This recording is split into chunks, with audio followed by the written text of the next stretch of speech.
again, okay, here's where we get into the parentheticals that have been added later, in my opinion, added later for explanatory purposes. So, wherefore the... It's even in parentheses. It's in parentheses, yeah. So, when therefore the Lord knew how the Pharisees... okay, we don't have to necessarily talk about it. So, though Jesus himself baptized not, but his disciples. So that seems to be The saying... implication that Jesus baptized. The implication is that Jesus baptizing. And here it is. Jesus was making and baptizing more disciples than John. And then the next verse in the Canonicals is, yeah, but Jesus wasn't making or baptizing any more disciples. Well, yeah, the canonical thing is, Jesus baptized, just kidding, it was his focus. Yeah, exactly. So that seems to be an explanatory redaction. I don't know why that would have necessarily been important. Is it to distance himself from the Baptist cults who were, or to existing at the time? perhaps give validation to the line of ascension for allowing priests to baptize in the name of Jesus? Just a thought. I don't see how. Well, he is confirming his, the ritual to someone else. Okay. Remember the audience. Sacrament. Yeah, who so were it's like... reading Sacrament is the- given so- to his disciples. Okay, all right. Also, Okay. you got to remember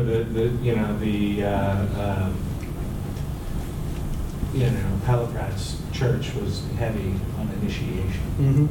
And, on rites, and this kind of, brings that kind of right back up that, no, Jesus. Does anyone know if anywhere it's mentioned that John the Baptist, because there's a lot of historical reference to John the Baptist, a lot more than to Jesus.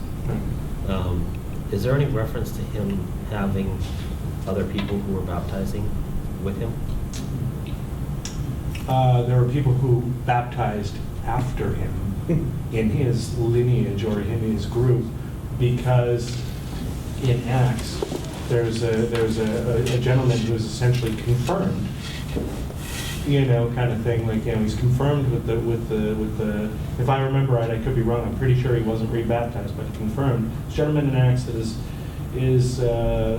confirmed, receives the Holy Spirit from one of the apostles, having previously received the baptism from the disciples of John. So there is stuff going on, from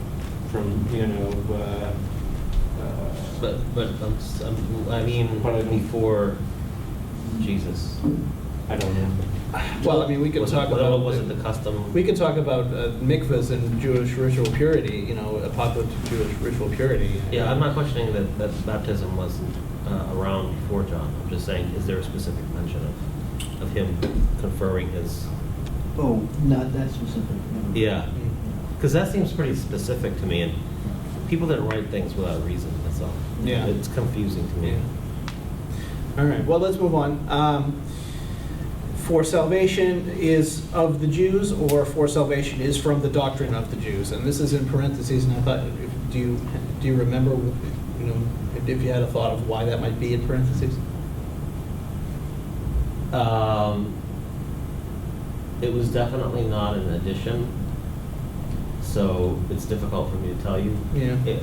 As far the way I read it, it was part of the text. Yeah. But I think it's just trying to clarify. Yeah, that's kind of what I thought. Because you could read it either way, and it would mean basically the same thing. As a quick, historical note, you get a lot of things that that John is the most anti-Jewish gospel, but the conflicts that are represented between the Christians and the Jews in the Gospel of John didn't actually happen in the time in which the gospel supposedly took place. Right. So those were interjected later in terms of legitimizing a later struggle, by 70 to 100 years kind of thing, as Brown goes into to say that somebody's essentially legitimized their struggle by placing it in the mouth of Jesus. And so you obviously have have followers or people connected to that tradition that are anti-Jewish, but it wasn't at the time of because the boot from the synagogue didn't happen until later, and so on and so forth. And so I think this is Canadian Jesus strikes again. You know what I mean? Where you have where you have where you have on one side, it's like, we're saving you from those nasty people, as opposed to we're protecting you from the things which we disagree. Yes. you know. Okay. Not the people themselves. Yeah. All right, the woman saith unto him, I know that the Messiah cometh, I think that's a typo there in King James, or in the online version I was using, which is called Christ. When he is come, he will tell us all things.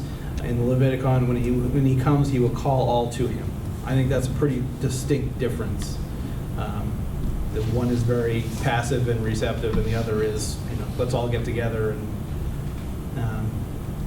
any thoughts on that? Kind of a top-down hierarchy versus a group hierarchy, non-hierarchy. All right. Say that out loud. Yeah, because I think to call, that's the root for ecclesia. Like to Is call it? for a gathering. Gathering. Okay, yeah. So he will institute a church versus he will tell them. Well, ecclesia is assembling, right? Yeah. Yeah. Yeah. Okay. All right. Worth further explanation. Okay. There is something about being the called, though. What's the Greek for call? Well, we talk about calling all the time. Something about being called. Doesn't matter. Okay, go. Carry on. So this one, I think 45 is a minor change. The Galileans received him, having seen the things that he did in Jerusalem at the feast. They also went unto the feast. So received him versus they also went unto the feast. I don't know. Maybe. Yeah, maybe. Yeah, that's one of those. You're clearly an idiot. I need to spell this out. Yeah. Editions. So Jesus came again to Cana of Galilee, where he made water into wine, and there was a certain nobleman whose son was sick at Capernaum. Therefore, he came again into Cana of Galilee, where he made the water into wine, and there was a military official whose son was sick at Capernaum. I think I just picked out military official versus nobleman. I think that's a cosmetic difference and not very important. Any thoughts on that? Okay. And then here's something that is very much missing in the Levitikon. The nobleman said to him, so on and so forth, all the way down through. This again was the second miracle that Jesus did when he was come out of Judea to Galilee. The miracle itself is missing, or the conversation rather that happens surrounding the miracle is missing. Basically, he just says, "I go so that your son lived." Miracle implied. This is the second sign that Jesus. What's missing is the connection to faith and the man's belief. Yes, absolutely. And Right. you know what I mean? Just like, I don't need any of that. It's already done. Yeah. Yeah. Independent of whether or not you believe it, it's done. Yep. And which I think goes back to badass Jesus. But So Canadian badass Jesus. Yeah. Okay. Yeah, I'm getting this really strong visual of Jesus in an RCMP outfit somehow. Okay, let's move on. We made it to 5.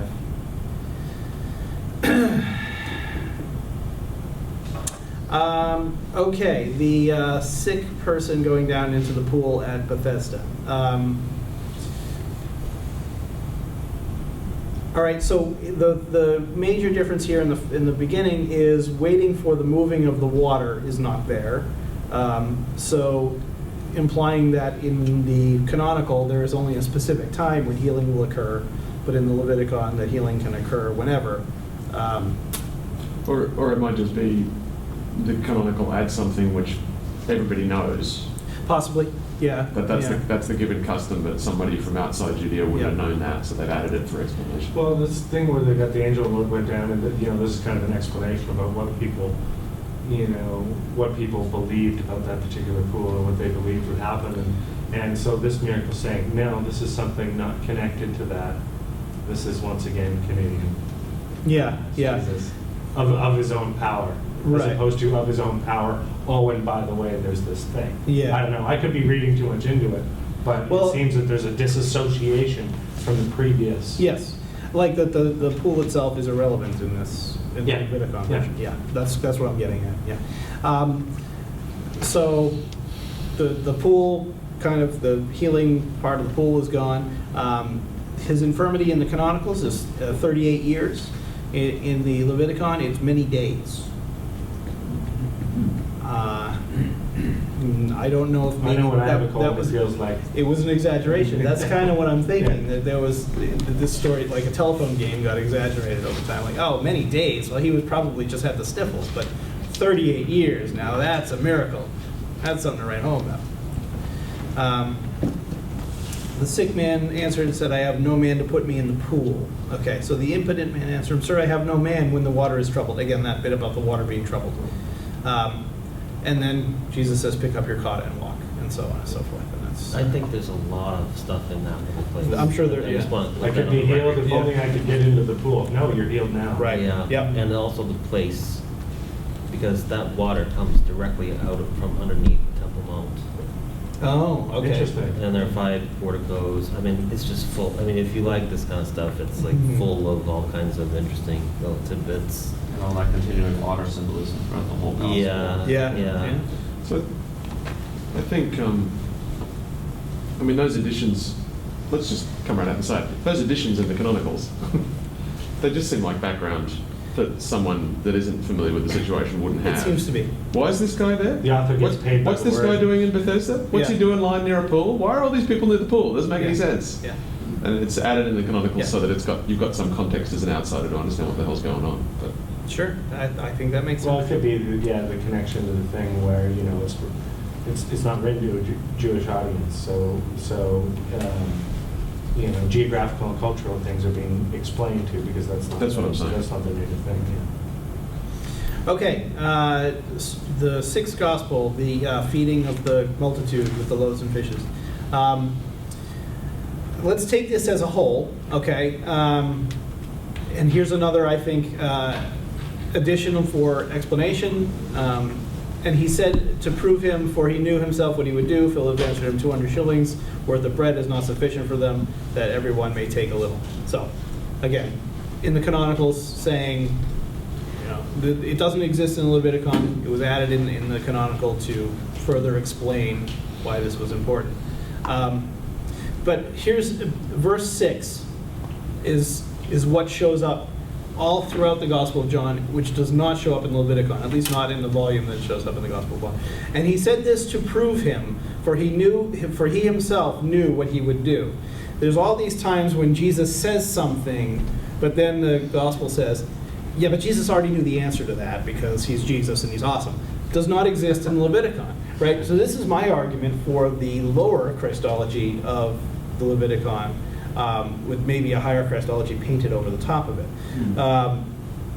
These canonical editions specifically point to a high Christology. Every single time this happens, it's an omniscient Jesus. To establish one, unless it Yes. is an established fact, and why would you bother mentioning it if everybody already knows? Not to I mention think it that's a bit supposes- more of a stretch No, because but there's a distinction between high Christology and sort of a Judaizer kind of high Christology.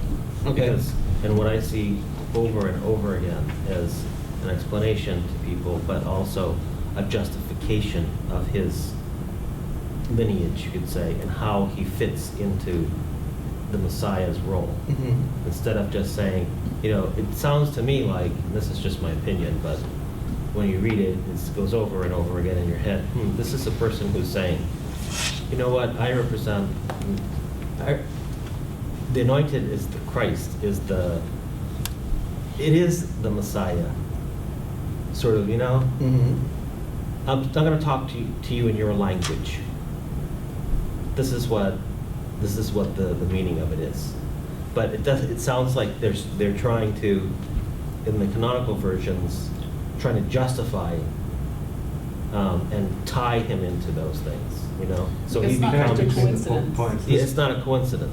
This regular guy, who you see, in this regular fashion, who's connected to this regular thing, is the Christ, as opposed to the Christ. Stop it, from the other angle, there's not regular at all, I guess. I see the thing about the low Christology kind of thing, but I don't know. I disagree. My gut, I go in the direction that it's already established. I can't see how that could be. well, the canonical version is disambiguating. Maybe if you say the canonical is disambiguating an ambiguous Christology to be high. Okay. rather than the Levitikon has a low Christology, the Levitikon has an ambiguous Christology. It just doesn't. But it's so simple and just perfectly simple in Levitikon. Jesus asked Philip, where are we going to get some bread? And Philip says, there's a guy over there with some loaves and some fish. And that's it. Jesus says, perfect, let's get some of that. Exactly. And it doesn't need the rest of it, and the fact that the rest of it is there, the only reason for that addition is to prove that Jesus is omniscient and doesn't need to have a conversation with Philip in the first place. Right. I just think Maybe it's just He not must have been fun. bored the entire time. right, Don't even say that, I already know what you're going to say. right.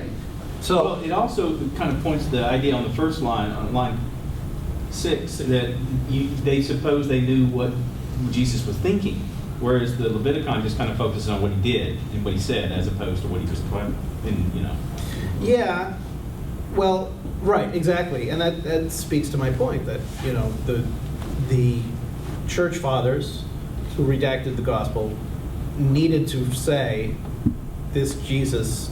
We know this Jesus was omniscient, but we need to make sure everybody else knows, and so we're going to add this in. But it wasn't the church fathers who were first jumping to the admission, Okay. right? Yeah. It was there are I'm compromises using later shorthand. between the quote great church, Yeah. the proto-Orthodox, and the thing. I mean, it was the quote unquote the bad guys. Yeah, I know. I'm Yeah. using a shorthand. Yeah, Forgive me. yeah. Yeah. But verse 10 is clearly a you're an idiot, I need to spell it out for you moment. Yeah. How do we get from the getting the fish to the feeding them? Where were the people and what were they doing? And there? that's what the rest of it is, I think. So make the people sit down. Now there was much grass in this place, so the men sat down, and 5,000. Okay, so there were 5,000 people. The Levitikon doesn't specify that. The canonical, again, explain it to Likes me. to add some, and it also clearly likes to add a bit of hyperbole. Exactly. Hyperbole It is weren't the just word. 10 people, Yeah. there was 5,000, okay? So it was like a real miracle. Yeah. So gather up the fragments that remain so that nothing will be lost. Therefore they gathered them together and filled 12 baskets with the fragments of the 5 barley loaves, which remained over and above unto them that had eaten. The Leviticon says, when they were filled, he said unto his disciples, gather up the crumbs so that nothing will be lost.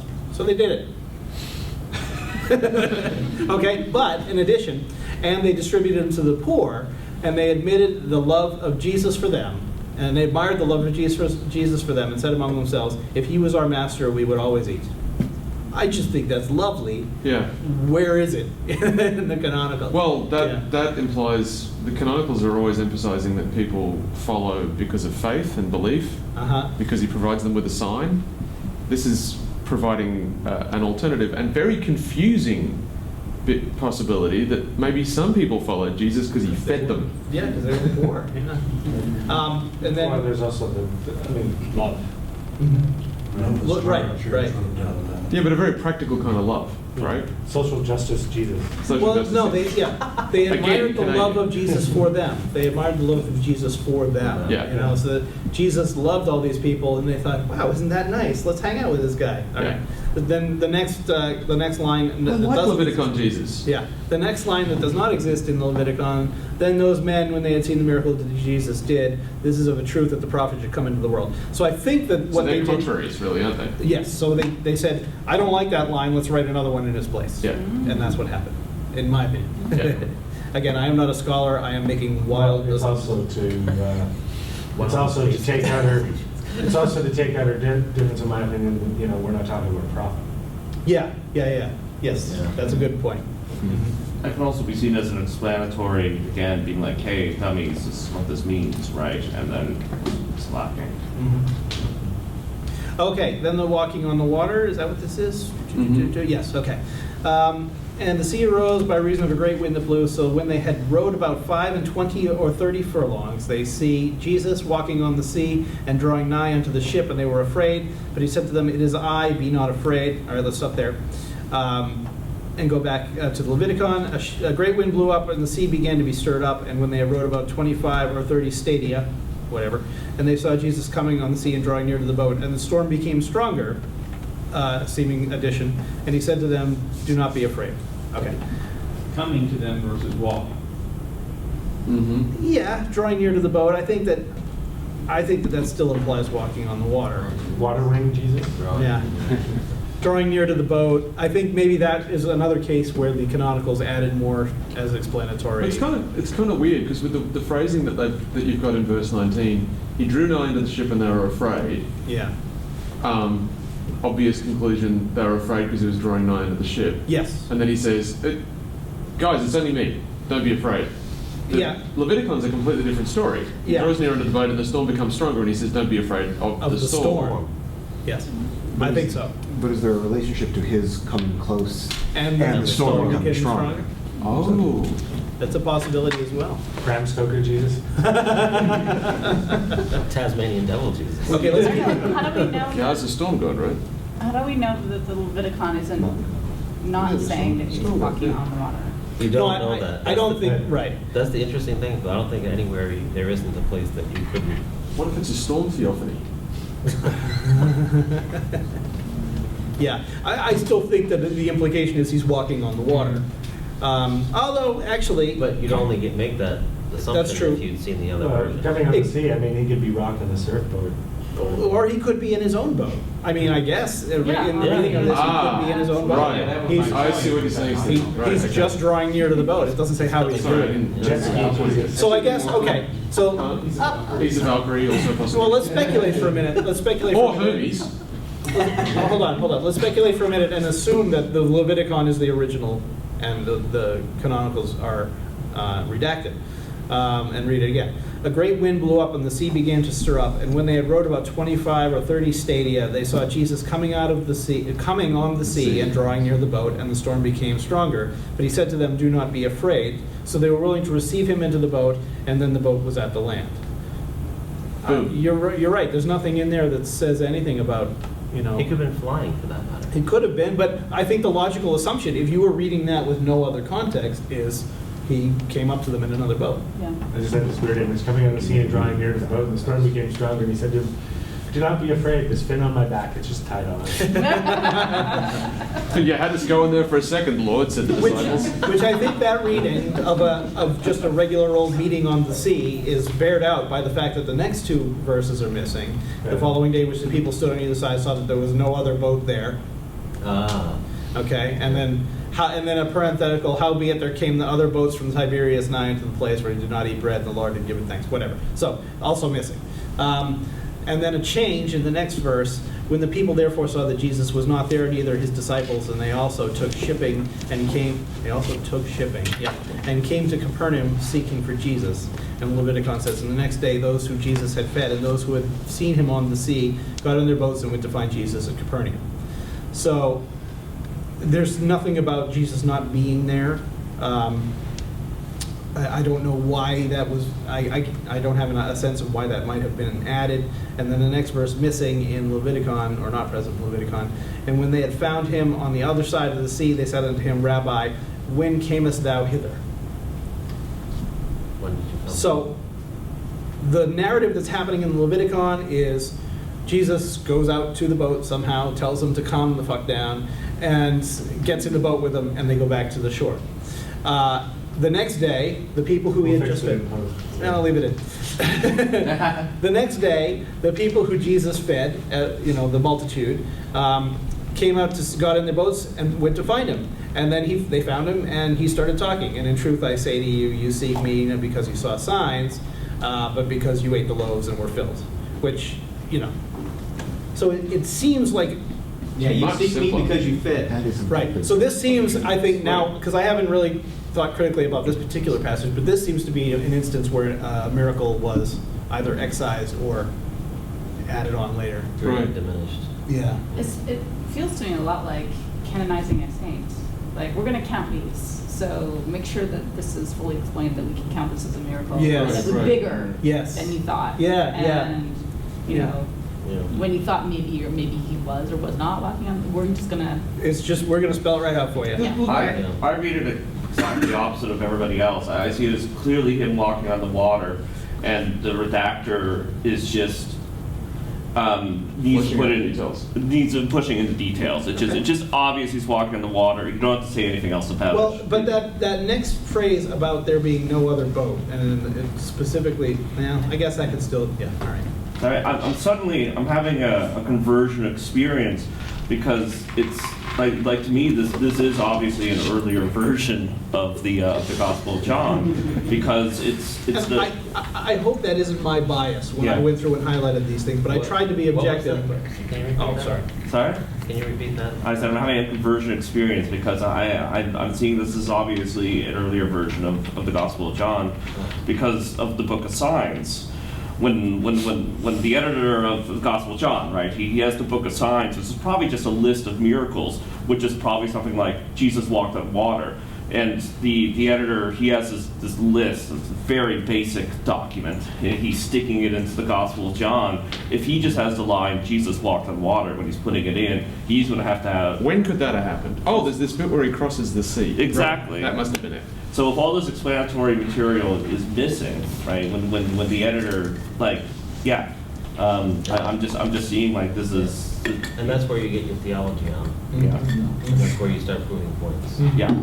There's a really, I mean, the Levitikon narrative is just such it's a lovely wisdom teacher story, right? Yeah. Like, he feeds the people out of compassion. The people say, wow, he's got a lot of love for us and he fed us. Yeah. Then they follow him, and then he says, okay, let's be honest, you're following me because I fed you, right? Yeah. So, all right, food perishes. Yeah. Food's good, we all like food, but Yeah. food perishes, right? And But the food which endures but for the to food which eternal endures life. for eternal life. And then he The runs Son of away Man into will a give sea you- storm and hides.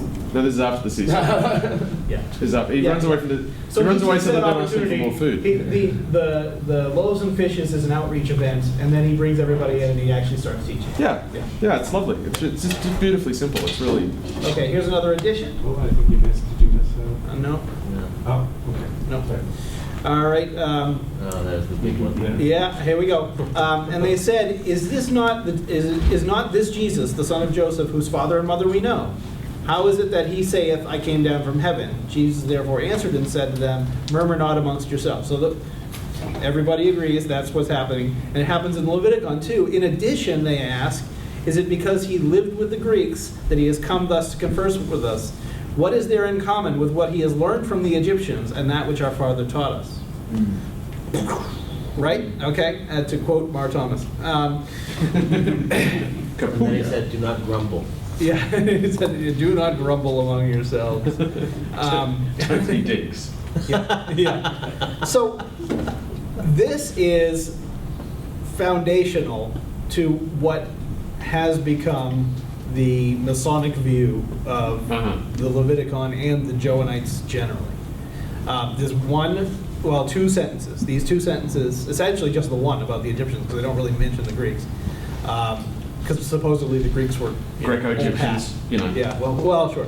Oh, they do mention. Oh, you mean in the. In that particular point that Jesus was a Syrian initiate. So this is the telephone game that I was talking about earlier. Yeah. That this line, yes, somebody probably picked that out when they read the Levitikon and went, whoa, which I did. And and then said, well, let's think about this. And probably did, in retrospect, the exact same thing that the canonical redactor did with the other things, and just added more stuff on that. Except that the canonical redactor says, oh, geez, we can't have that. For whatever reason, I don't necessarily understand the politics of it at the time, but for some reason, that's in the Levitikon and it's not in the canonical. Well, it detracts from the remember your theory that they were trying to prove that he's omniscient and all-knowing? Yes. Okay, well, in the Levitikon, He wouldn't have went had to away learn to it. college and came back Yeah. with new stuff. Yeah, Okay, right, he good get point. it right from. And that is very much the sort of orthodox view of Christ, that he kind of, he just sort of appears suddenly with everything fully formed, Yes. kabam, and just starts teaching. It's also, Donald, you were saying before about the Messiah stuff, some of the Messiah text in the canonical is partly about sort of saying, well, there's this whole stream of prophecy that comes down from the prophets, and it's pointed to this exact moment, and this is the guy who is standing in the look, he's in the line of David, and there's all this stuff, and this says that he's, whereas that's a bit of a left-hand turn, implying that he might have actually learned something that's not a pure download from Jewish history, Hebrew history, to this moment. It strikes me that, if you read enough about the period generally, it's clear the Mediterranean was just absolutely rotten, with con men, prestidigitators, Sure. pharmacopoeia, And I think that at some point, if you wanted to make it with the people you didn't care too much about the teaching, you'd want to make sure you could compete. Hmm. Yeah. Yeah. Okay.